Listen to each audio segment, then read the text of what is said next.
squeeze it and you see the... Janet, if that makes your mind open for...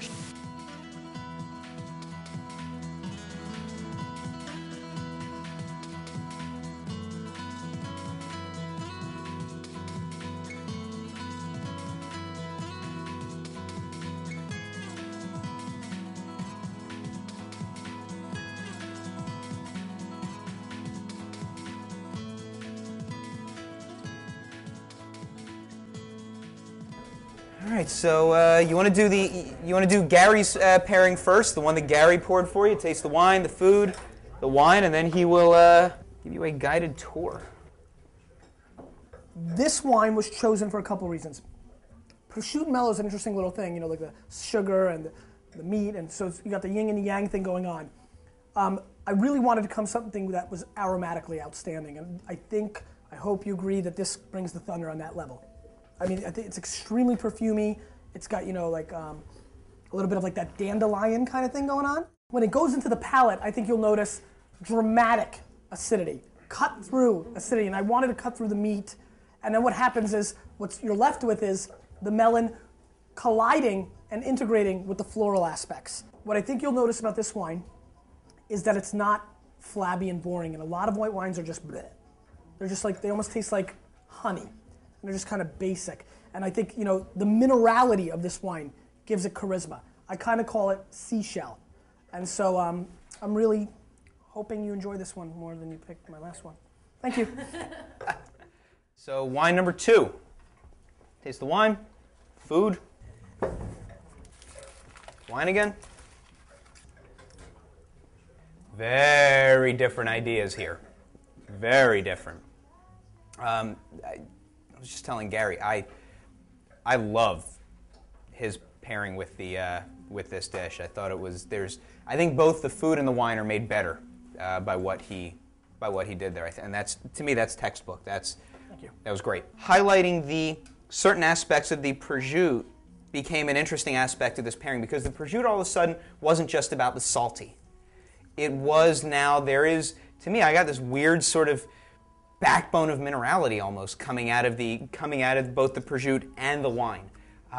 So while perhaps mine didn't work nearly as well with the fruit, I thought with the ham it was a very interesting thing. My wine is a blend of a couple of grapes. One of the grapes in mine is something that it's a Rodney Dangerfield. It gets absolutely zero respect, and it makes no sense to me. It's one of those things where this grape has been done horrifically badly.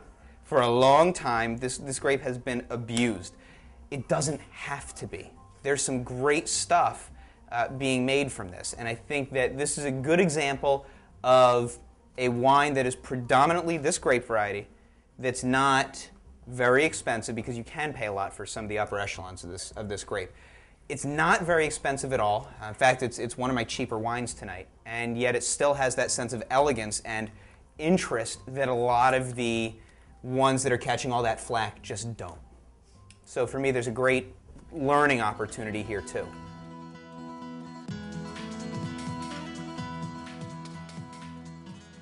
My wine is Alta Vista 2006 Torrontes, which is a white wine from Argentina that I think has been doing a lot of damage.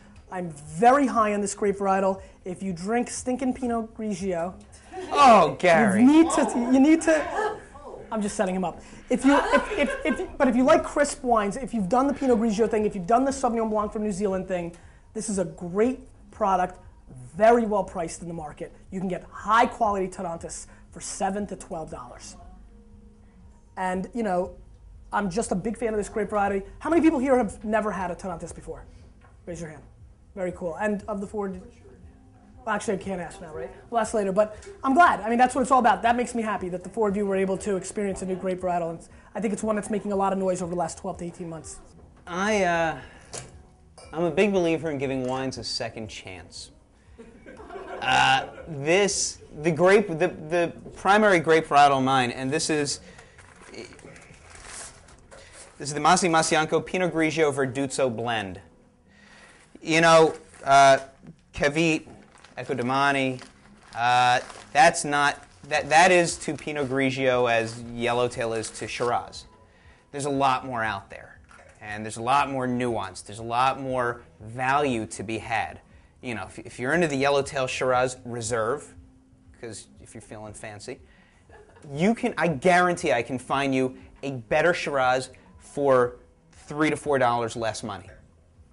For a long time, Italian white wines were kind of the joke of the wine world.